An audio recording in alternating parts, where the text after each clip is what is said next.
my feet up. Nope. Put my feet up there. So there like that. You can put your feet up there too if you want. I'm okay. All right, buddy. Whatever. You think you're better than me? The fancy movie theaters. You can lean back and kick your legs out. Yeah, what about I don't really care for it. Really? Yeah, putting my feet up, my legs lock and they get tired and I have to move my legs constantly. I pull this number. I go like this. Mm-hmm. Okay. Like I sit kind of side my legs saddle. are so long, so if I side saddle, then my knee is all the way to the next person. Well, yeah. I mean, that's why you got to sit next to me. I don't mind cuddling. Fair enough. Yeah, but yeah, that really throws me off. I like those. Well, the only thing with those, okay, so I cannot make it 3 hours without having to pee in a movie. Especially if I have a drink, because it becomes a real vicious cycle. Because I also can't go 3 hours without taking a drink or something. But yeah, no, I have to pee. So that means in the middle of the movie, I'm gonna have to go. And it's making that slow, just yeah. It's not like a yeah. It's not like a recliner where you can just go ka-dunk and it's over. It's just one long 30 seconds of you putting the feet down, and I have that bitch all the way out too. Oh, for sure. But yeah, no, I like those theaters though. I went and saw A Star Is Born twice in Regal, not by choice. It wasn't oh yeah, I loved it so much I saw it twice. I don't know if I've ever done that with a movie, gone to it twice in theaters just because it was so good. I saw the newest Star Wars, The Force Awakens, 3 times in theaters. I think it's the first movie I've done that for, and it was not because I liked it. I did not care for the movie, but I saw it with my brother, and I was like, wait, Dad wants to see it with us, right? And he's like, we just won't tell him and we'll see it with them again in theaters. And then so he did that, and then I was hanging out with friends and everyone wanted to see it, and they're like, well, you can't just leave right now, can you? Yeah. And I was like, okay. Yeah, that's exactly what happened to me. Is I went and saw it once with a friend. I was like, oh wow, I enjoyed that a lot more than I thought I would. And then I went out with a different group of friends, and then all of them were like, oh my god, we've heard such a good thing about Star Is Born. I was like, I mean, it's good. And then oh cool, let's go then. And so we went, and I saw it again. But fair enough. Maybe not just as sad the second time. I think it changed my perspective, because at first I kind of felt bad for him, Bradley Cooper. Yeah, and then I felt bad for Lady Gaga. Yeah. Just oh wow, he really is kind of a shithead nuisance who can't clean his act up. Yeah, part of me is whose side are you on? And I'm like, it's not sides, but at the same time, you're like, who do you feel bad for? Who's your Yeah, no, it wasn't a side thing at all. It was, it's definitely more of oh, he's, spoiler alert, I guess, for a movie that came out, how long ago? I don't know. But when he went to kill himself and stuff, it caught me really off guard. But then you see all of it beforehand when you're watching it a second time, and then just feeling for her. The worst is when he goes up on stage and pees himself or whatever. Yeah. I was like, oh god, that hurts. And then both times it hurts in just a different way. And it's oh yeah, you're so happy for her, and then he's ruining it, and then you're like, why are you ruining it? And it's the whole thing. Anyways. Oh, it's okay. So what we're actually talking about today is Dungeons and Dragons. And everyone just clicked off, right? They thought this was a Star Is Born We have podcast. one nerd in there. My mom loves me. She watches. She'll click off in 5 minutes. It's okay. But I was gonna say, do you think your mom's gonna listen to this one very long? I don't know. It depends what we talk about. If we talk about the nitty gritty details of a D20, I'm down to talk about anything, dude. Or if we just talk about the overarching. Well, wait a minute. D20. What kind of nerd speak is that? What is a D20? In dice talk, you say D as in dice, and then you say whatever number the sides Why the don't you dice say has. 20-sided die? Isn't that way Because easier? that's way more words. Yeah, no, it's true. So that's why. It's just a little slang. That's how you weed out the noobs. Hell yeah. The 20-sided one? Yeah, the D20. No, I just figured I'd throw that in there for anybody who's wondering about D&D. We could just slide in some noob stuff to just get you into it, because I think it's a welcoming community. I mean, I've had a lot of fun. Oh, it definitely is. I don't think I know anybody who's no, yeah, it's not for you. Yeah, I mean, everyone I've played with or talked to about it even is oh my god, yes, we have to get you in on. Maybe it's just I'm such an affable person. I'm just so likable. Yeah, that's people it. Everyone just loves you. me. So yeah, give me the broad sweeping strokes of what is D&D for people who don't know. It is a fantasy role-playing game wherein there is a man known as a DM. Noah, what's that stand for? Dungeon Master. Hell yeah, and it is just as nerdy as it sounds. I'd explain. It that can also to be my mom. GM, which is Game Master. That's true. There's also someone said something with an F one time. I forget what it was. I think it was fantasy teller or something like that. And I was like, who are you? It's you're straying so far away from source text. But yeah, so it's led by the DM, who basically acts as the input module. So they tell the story, and and like tell you everything that's around you, and then you ask the DM if you can do certain things, and then they give you rolls to decide what happens. And so that leads to there's a few different ways to play, but like that leads to kind of like group storytelling, and that's my favorite part of things. Some people really like the challenge and the risk of like playing the numbers and saying like, you know, rolling the dice, and those people are gamblers.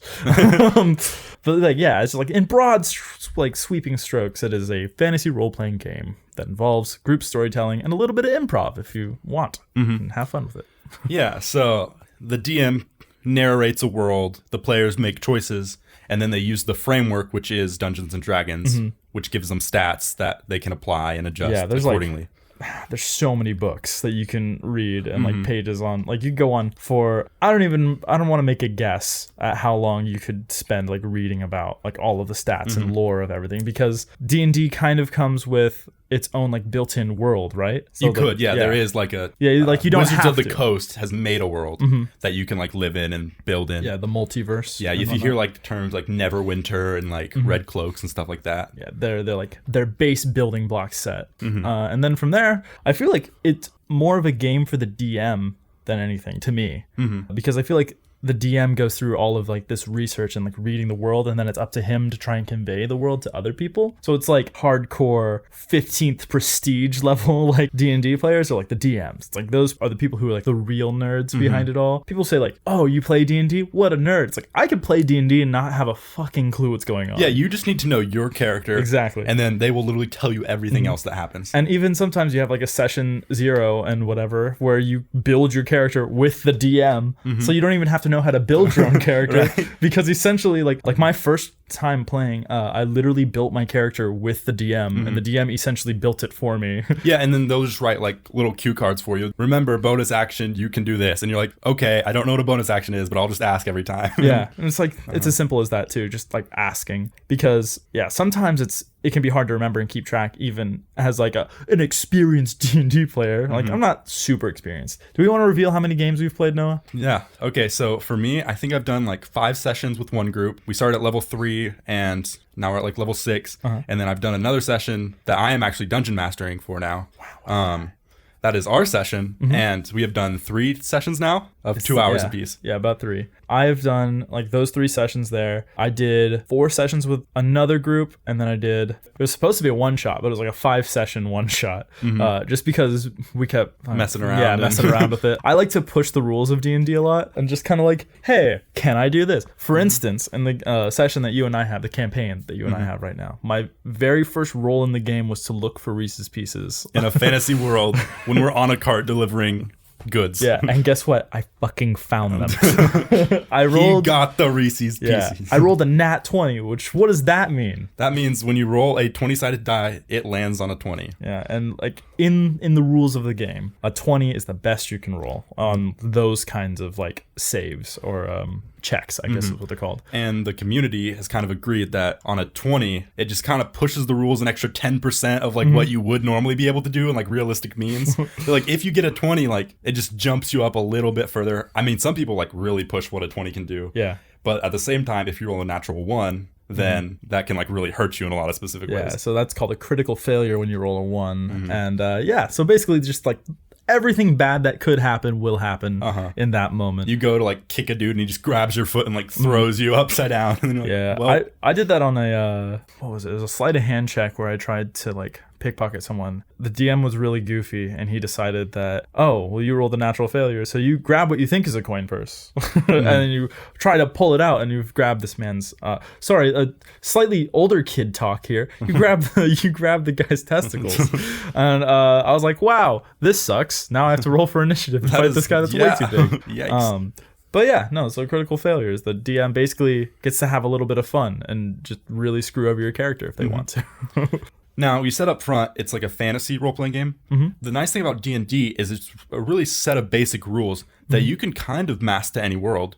Usually it's applied to fantasy, but I know people who have done like space missions and things like that on the D&D like framework. Yeah, I guess when I say fantasy, I mean it more of like imaginative, like creative game. Because like, I think of like swords and dragons and dungeons and whatever. And it's definitely like more commonly, like it's definitely built for that, like the original stats of the game and everything. Like and everything's called like spells and carts and carriages and things. So you assume. I think that's a really fun point to bring up too, is that it is just a framework, and so the DM gets kind of, provided they decide to like write their own campaigns and homebrews, they get to just like make a world and then have people play the world just based on the rules of this original thing. And that's like super fun to me, because I love like retrofitting things to fit other areas. Like just in life, whenever I've been trying to like make something, needed to buy something, rather have a piece of equipment, and I can't afford it, usually my go-to is like, well, how can I build this? And so I think that's kind of the same mentality of like, oh, I have this fantasy world, but what if I like put them in the Wild West instead? And like, what would this weapon become? And like all of whatnot. Yeah, and you can just like reskin things and name them differently a little bit. Yeah, it just like adds an extra layer of depth, which I think is part of what like makes D&D. So would you say it's popular? I think it's popular. It's getting there. Yeah. In like nerd sphere, it's definitely like growing. Yeah, I think it's always like been there in like the kind of like nerddom fan, and like in that sphere it's always been like popular, but I think it's starting to break out a little bit, which is kind of cool. I think it was popular when it came out, and then it like dimmed down for a few generations, and then now it's coming back up. Do you think there's something in like our cultural sphere that is creating this to be popular now? I don't know. I think maybe just like this, maybe like resurgence of like creative minds rather than forward-thinking minds. Not that like we aren't doing any more like progression, but I think we're at a state where a lot of people are turning kind of inward and being like, oh, I need to like be my best self and like do that and take care of me. And that kind of introspection leads to wanting to be creative, I think, in my own experience anyways. So when I like start to meditate more, work out more, I definitely feel the urge to like want to make something, and being a part of D&D. For some people, it's like escapism. For me, it's like being able to do things a little bit extra. I don't know. I guess getting to be someone else is nice. Like, not that that is escapism still. Yeah, it is. I don't know. It's just different. It's fun to play. Yeah, and just like anything that's aged over time, there's different generations of D&D. You hear like 3.5 and Pathfinder. The most current thing is called 5e, so it's just 5th edition. And 5e is definitely the easiest, I think. So that's like part of why the resurgence is coming back, is because it's so easy to introduce players now. It makes that like point for entry a lot lower. They were talking about how like the early iterations of the game just had like so much more to it. And like even like the DM being like a separate room or whatever. Yeah. It's like it's ridiculous now, but just the fact that we can go into things and not even know how the game is played and still play it and have fun makes things more popular. Like it's easy to consume. We talked about this in I think the first episode of season 2, where it's like the more widespread you want something to be, the easier it has to be to like just shove into our faces, essentially. So not even having to know any mechanics and still have fun definitely makes the game more fun, more popular. Definitely. And the nice thing about the internet is everything for D&D is online. Everything. All the monsters, all the character sheets, all the like how to build your characters, all the how to build encounters for DMs and players alike. And I feel like that really helps with ease of entry. You don't have, like, there are all these books, but you don't have to buy any of them. Yeah, like the introduction of the internet into the game has really made things more streamlined. There's even like tabletop simulators and whatnot where you can, as a DM, build your own battle map, which is essentially just like a gridded layout where just setting the scene of what's happening. Yeah, it's like each square is like, is it 5 meters? 5 feet. 5 feet. 5 feet. That's right. It's an American game. That's right. I'm sorry, I forgot. But yeah, so it just lets the DM like set up what the world is and have a visual thing for the players to have. Now you don't need a battle map. No. But it is easier to like see things if you at least have like placeholders. What do you use when you're DMing for like placeholders for like monsters or players? Yeah. So I had a big old like game set that had like 12 sets in one, and I just took all the checker pieces out to be the enemies. They just all look the exact same, and they're real small and easy to move and stuff. And the player characters are sorry pieces, so they're just like the little towered things. So that's how I set my scene. And it's just really easy because most of it's in the mind anyways. So it really kind of takes away if you like put so much time and effort into like getting like the right figurines and stuff out. And I feel like there's kind of some diminishing returns. Yeah. So this way it just kind of like gives you a mini map of what's going on, just like little blips and dots. And then you get a picture of everything in your head still. Yeah, I think I like that a lot. Now, I've never played a game where someone went balls to the wall. Like with, actually like, bought the nice figurines. Yeah, bought the nice figurines and had... I did play with a guy who had his own figurines, but he didn't like use them to DM and whatnot because it was like, oh, it feels weird to have one nice figurine and then everyone else be checker pieces or something. So yeah, I think we straight up didn't even use a battle mat. We just had the like our imagination. And yeah, in my one where I'm not DMing, we just use our imagination. And since we're like level 5 or 6, a lot of enemies come out. And it's like, oh, well, you're fighting 7 creatures. There's 5 of you. Like, it just gets really confusing who is where. Yeah. And I don't even know if he has it straight all the time. And so, like, and one person always like has him draw it out, but then it switches after 2 or 3 rounds when they're all moving around. And so it's really nice just to have a few pieces that you can move. And yeah, I think in earlier levels, in my experience, it's always like, it's fine to not have a map or have any pieces or anything. Once you get higher up, it definitely like, it gets really hard to keep track of everyone. Once you get up to like level 8 or whatever, because people start to like get more abilities and be able to do more damage and actually like have fun in the game. Yeah. Not that the game isn't fun. It's like a ton of fun, but like you get past the bit where it's like, what is it, like levels 1 through like 4, like survival horror or whatever. And then after that, it's like adventuring. It's built to make you have this feeling of like, oh, I'm really becoming an adventurer or becoming a hero. Yeah, and it's really nice because that gives you your exposition where you're just like being the characters and you can like swing a sword, sure.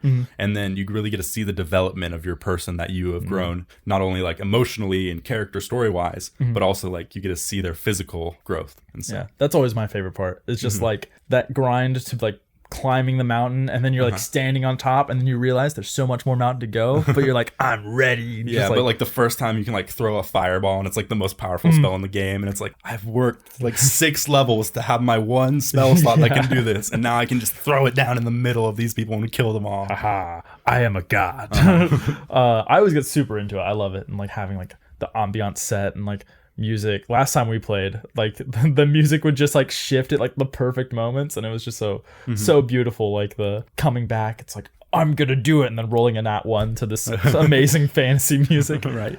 The thing I like about D&D is you can really do like as much and as little as you need to. Like we said, it's a framework, and it can be a very loose framework. You can just like be storytelling and then just roll a dice occasionally just to kind of like guide you. Or you can like look at the nitty gritty details and be like, well, no, the wording of this specifically states that it has to be a humanoid being and goblins are technically goblinoid or something like that. Yeah, that's one thing I do like as well, that the DM has utter control. So even though the source text says one thing, it doesn't always have to mean that one thing. It is up to like the discretion of them. And sometimes you have a DM who like really wants to play by the rules, and that can be fun because now you're like really trying to stretch those, like the confines of those rules, or I do anyways. And then you have other DMs who are like, yeah, you can find the Reese's Pieces. Yeah. Yeah, you can do this. Or like, what was it? An example. I was like surrounded by guards or something. And so I wanted to be able to like get out from being surrounded. And they're like, well, you'd have to do like an opposed athletic check to try and like bust through them. I was like, what if rather than that, because my athletics stat was low, but my acrobatics was really high. So I was like, what if instead I just try to do a backflip off of his shield and like just like jump into a tree or like over them to run. I mean, I guess because then it's like not strength and you're just doing dexterity, and it's like, haha, I have outfought you. Yeah, and it also, if it's like a real hard DM, then like that nat 20 is so much better. Oh yeah. Than if someone was kind of loose and like 18's pretty good, like we'll give it to you. Yeah, no, that it definitely makes the value of that so great when you just like, you kind of feel like it's an us versus them kind of thing, where you're just like, haha, I get this 20 and now fuck you, I get to do what I want. That's the nice thing about D&D is that it's group work. Like the DM is technically against the players, but his job is to make sure the players are having fun. Literally, there's no reason to do it if no one's having fun. It's true. So like, it's not like a developer where it's like, we're trying to make the hardest game ever or whatever. He is there to like get you guys together and talk and create a story. Everyone's working together. So it's designed to have a good time because everybody wants the same thing. Yeah, and the players, you actually get to work as like a team on something that's like crafted for you, which I think is kind of what separates it from like a video game. yeah, it's like it's made. I mean, granted, you have a GM who does this because like any of it could be like, oh, it's not written specifically for you, but it is fun when you have a campaign that is written specifically for like this group of 4 people. It's like, oh, I know what personality types you are. I know the kind of people you play. It's like, it just feels so personal and they know exactly how to do it well. But I suppose even with like a regular campaign from a book you buy, you can still decide to make like little like side things to be like, oh, hey, this is for your character. I knew this would mean something to them, which is a part that I really like. I like the that kind of immersion into it. Like when I play D&D, I'm not just like going in being like, I'm Joey playing this, whatever. It's like, no, I am in our campaign. I'm Wilton Rubytoe, the little hobbit. And it's like, I think how Wilton thinks. It's no longer what Joey would do, because what Joey would do and what Wilton would do are 2 totally different things. And so the like actor side of my brain really loves it because it's like, oh, I'm analyzing this character and his backstory and like what drives his decisions and his like moment before, and taking into account like everything that's going on so that I can essentially perform. I do the little voice too. Some people don't do voices and that's fine. Just know that you're losers and you're not having as much fun as the rest of us. But the nice thing about someone who like does voices and really gets into it is then the people who don't necessarily do that feel like they need to kind of catch up, and it can really like encourage like good like role-playing behavior and really get other people in their characters like, oh, what would she do or what would he do? Yeah, it's always good to have like that one super extroverted person, especially if you're playing with like a group of new people who like maybe isn't around each other very much, and now you guys have made this like this commitment to spend 4 hours together a day, 1 day a week. So like it helps to have like that one person who's like, oh yeah, I'm gonna get into it and go ham, and now you feel comfortable getting into it, because there is this stigma around D&D where it's like, oh, it's lame, oh, it's nerdy. Yes, it is those things. Maybe not lame as much. It is nerdy. If you let your guard down, people do this. I don't even know what to coin it, but it's like that cool kid in high school who's like too cool to sing or act or try or care. It's like some people come in with like that kind of attitude at first, and it's not like they are bad people or something. I think it's just like they have their guard up and they're like, oh, I don't know what's cool, I don't know what to do. And so having that like catalyst to get like that creativity flowing helps everybody get into it. It's kind of like when you whisper at someone and you kind of Jedi mind trick them into whispering back at you. And so yeah, if one person does a voice, everyone wants to like join in. Everyone's definitely having fun. So it's getting more popular. I feel like that also has to do with the rise in like podcasts, because those are really popular right now too. And so crazy boom with podcasts right now. D&D podcasts are everywhere. Yeah. I looked up like top D&D podcasts just so I was curious if the ones I listened to made the list. It's like top 1,000. I was like, geez Louise, that's so many. Yeah, the reason we're doing a podcast on D&D is because I feel like I just talk about it so much in my regular life that I just need to get it out on air a little bit, and then maybe I just won't be so annoying to the people around me who are like, we get it. You're a nerd. You're the leader of the nerds in one of your groups. The leader of the nerds. You are the crafter of this story. Dude, I love D&D so much. I make like references to rolling all the time, and I feel the same kind of way. So I'm glad we have this right now. Because I will like often be like, haha, well, critical failure on that one, just like in day-to-day life with people who don't play D&D, and they're like, all right, listen, I was gonna try and play D&D with you, but you bring it up so much, I'm just done with it. I'm annoyed. It's like how I don't do sports because everyone around me was like, oh man, I love basketball, I love football. I'm like, all right, the hipster in me says no, so I'm just gonna go. You seem like you're forcing me to do some things. I'll pass. But yeah, so I just kind of wanted to name out some of these D&D podcasts in case someone wants to listen. Do you want to name drop? Yeah. Our D&D podcast. Right, it's going to happen. I want it to. Don't look out for it. I have an idea for a story, so I might have to run it by you and we can be like, that might work. There's different like kinds of D&D podcasts. There can be like game master and player tips and things like that. There's lots of like YouTube channels for stuff like that, trying to learn how to play, what to do, how to be interesting. But then there's actual play podcasts where like they are playing D&D and you are like sitting there right along with them. And those are really fun to me. Do you have like a favorite that you're listening to right now? I have a couple. So they battle for my attention constantly. NADPOD is the first one. Okay. Which is NADDPOD. Don't sing yet.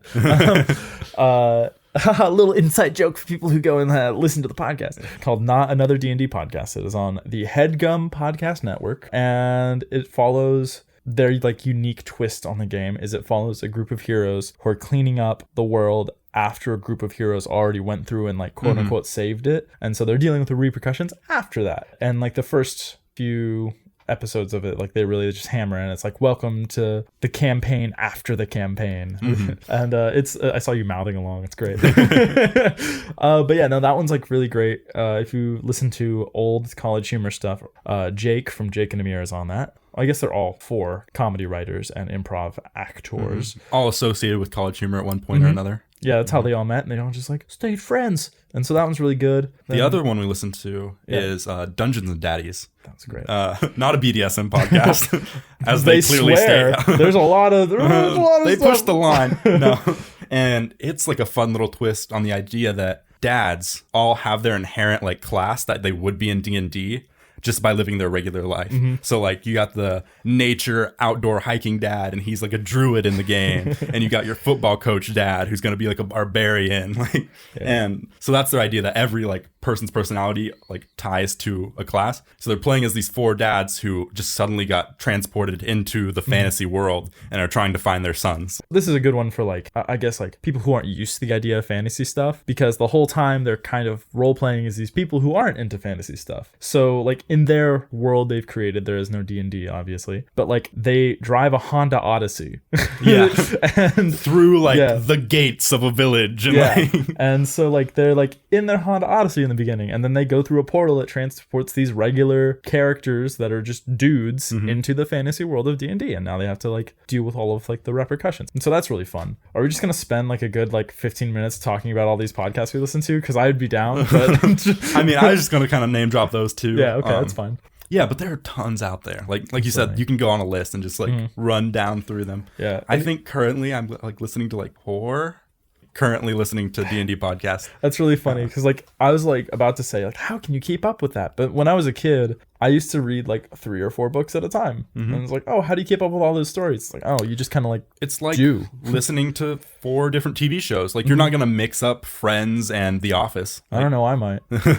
I get real wishy-washy on the characters. Jim's in the Friends, right? He's friends with Ross. Yeah.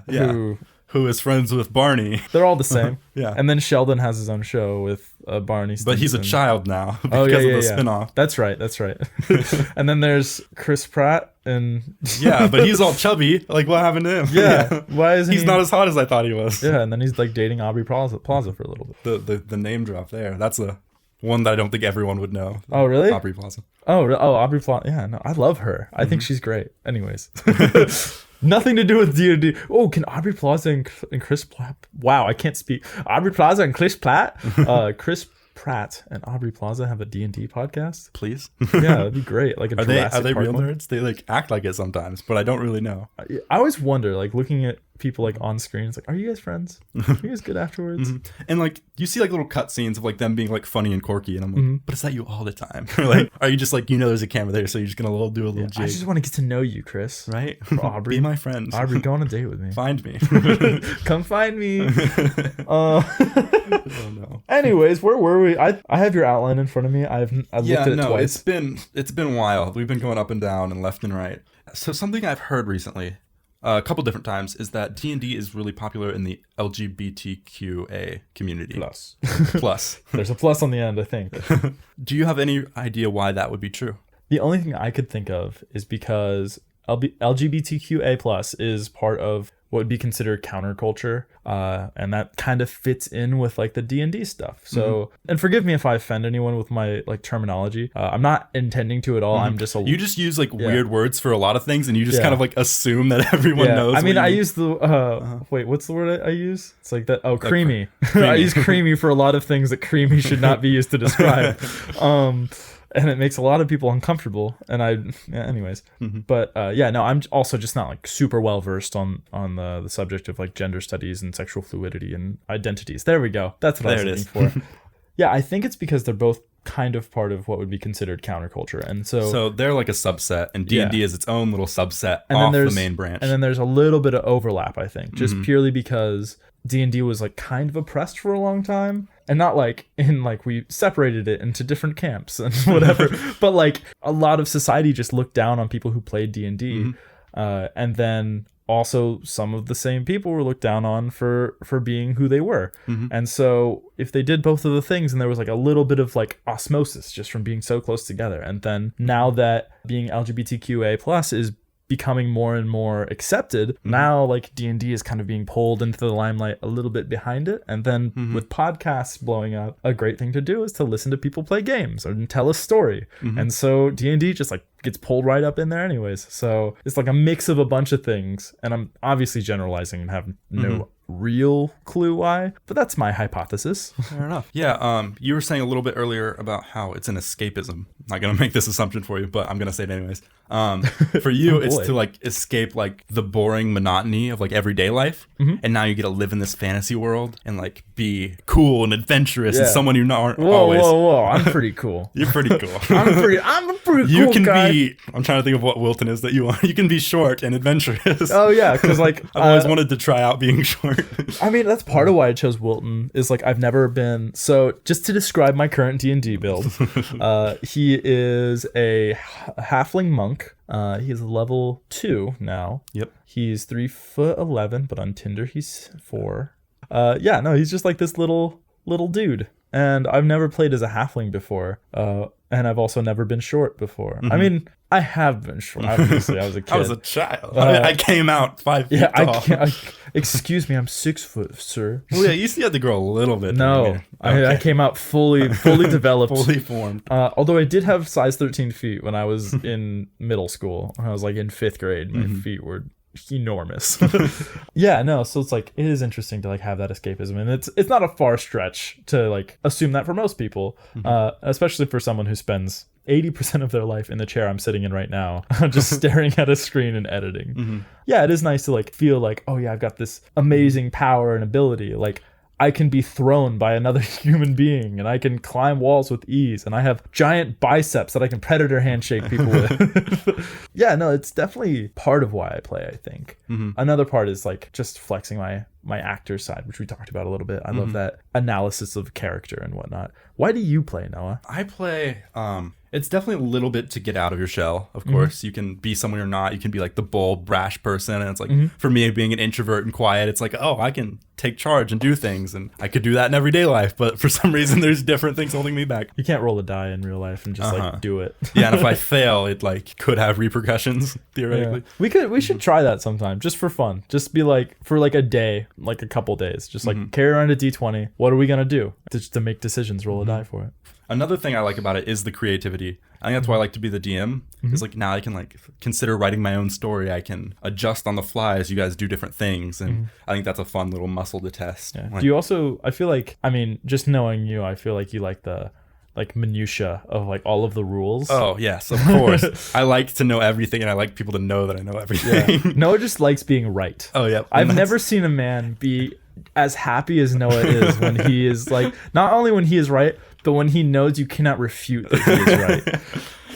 But as being a game master, I can create a world where Noah is always right. Exactly, that's my point. This man, we were driving one day, and he passed me because I chose the wrong lane. And then he called me while he was driving to be like, "Oh, whoa, where'd you go?" To be fair, we were kind of racing. To you, we were racing. I was just driving, dude. Okay. And then I started racing when you called me because I was like, "All right, listen here." But you know, I definitely didn't speed at all to catch up. But yeah, no, like it is interesting because I feel like a lot of people play for different reasons. But escapism and just like, yeah, of course, just like you get to be a part of this fantasy world that in most cases there's no way you could ever exist in it. People with like a really big imagination like you or me just like can just build it. And I don't know about you, but like I get brilliant like freeze frames in mind whenever like there's a battle going on or something. And I started doing this little drawing thing on my channel recently, and I really want to like practice my drawing now and get better. And I want to be able to like draw my characters and draw like the scenarios that we like go through. I think it'd be like super fun, just those like crystalline images of a cool moment. Definitely. Yeah, I'm trying to like draw little maps of like things that I am building in my head, and it just makes me sad that I'm such a bad drawer right now that I'm like, well, okay, this triangle is going to be a mountain, and I just hope people realize. Yeah, just like get a compass and a protractor and just like all these like cartography tools. But so I'm like, yeah, I'm probably not going to show people these, and I'll just describe them really well, and hopefully they'll get the idea. Yeah, I mean, as long as like you're enjoying it, I don't think anything else really matters. And I'd love to look at your map sometime, Noah. Okay, it's literally sitting 20 feet away from us. Oh, well, I've never looked at it. Yeah. I don't go in your room and go snooping through your stuff, Noah. Sorry. Contrary to popular belief. Only when you're sleeping, anyways. Oh yeah, only when you can't see me. I have had a great time talking about this. Maybe I won't annoy people so often. I don't think that's true. We have only gone for like 45 minutes or so. So I mean, that's just a normal spiel for me. Yeah, that's just, like I could go off on a really long tangent just talking about this. Of course, people on this I was gonna say this channel. I mean, if you're watching on the channel, thanks, great for subscribing. But people who've listened to our podcast know that I can just be long-winded anytime. Sure. So yeah, and I could talk about the minutia, but like if we don't have like D&D fans, then they're not going to be interested. Yeah, I mean, a great way for people to tell us that they like it is to donate to our podcast. You can check out the link in the description, go to Anchor and send us a donation. And I believe you can add a note and tell us that you want to hear more of something. So I don't like plugging that people can donate to us because I don't have self-worth. So it's hard for me to do that. But you can also just comment down below or shoot us an email and tell us what you like. You can do that with any of our topics. If you like something, tell us to go deeper, and we will, because we like to share our knowledge. Yeah, and I really like just, pleasing people. For sure. It's like, especially in like the sense of like knowledge, or if they want to hear me talk more, I'm always down. Yeah. So, where's a great place that people can do that? Like, where can people write? They can write to, you threw it at me. I just stopped memorizing it so I could throw it at you. Oh my God. Humorish_TM. Humorish.tm@gmail.com is where you can email us. Our Twitter, where you can also contact us, is humorish_TM@gmail. Nope, not Gmail. It's on Why Twitter. am I so bad? Noah obviously has his own social media, so he knows all about the Twitter sphere. Yeah, I'll follow the link down below to get to me. But yeah, that's how you can find this podcast. And I hope that was actually what you meant to do when we started talking about things and wrapping up. Yeah. Because I just kind of started. No, actually, I had a sub-document that you okay, can't hold see. on, wait, what's the next one? I'll share it with you. Oh, of course. Everyone, hold on for a second. Wait, just 4 minutes. Wait, it's downloading. It's just going to be silent for a second. Hold up, we're on dial-up. Hold on. If you listen really closely, you can hear the dial-up router modem in the background. My heavy breathing is also there. The room's getting pretty hot. And oh, goodness, it's warm. Okay, bye, guys. See ya.